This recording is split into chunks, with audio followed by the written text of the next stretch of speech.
Muscular tension, let's look at that for a second. So Eleanor, lift your shoulders a little bit. A lot of us are walking around with our shoulders in our ears, and we don't even realize it. And what happens when we have our shoulders in our ears? You can try it at home. You end up with a lot of tension in the trapezius and the neck here. And over time, what that creates is, how do you feel, Eleanor?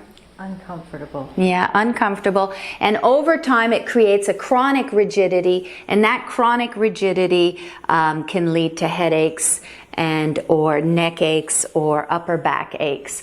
So balancing the muscle tension between the front and the back of the body will help to eliminate this tension in the neck, this tension in the shoulders, this tension in your lower back.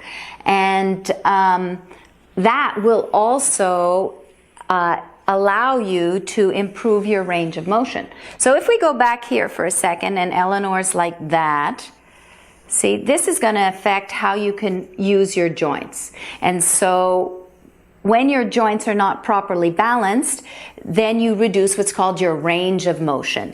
And as you reduce your range of motion, you reduce your mobility. And as you reduce your mobility, you end up, those muscles are no longer being used, they become weak.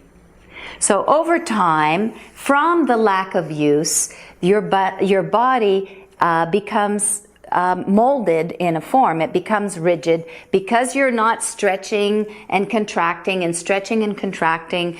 You become rigid, and so you become locked in this form. And this rigidity, bad posture, and decreased of range of motion creates incredible imbalance. And that's the imbalance which causes the aches and pain.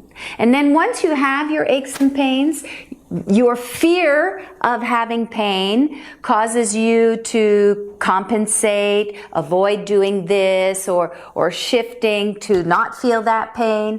And as you get into that cycle, that compensation and that shifting creates more imbalance, which leads to more pain. And so that's why improving your posture by balancing your muscle tone, by improving your range of motion, by stretching and releasing your fascia is going to make all the difference in getting rid of your aches and pain.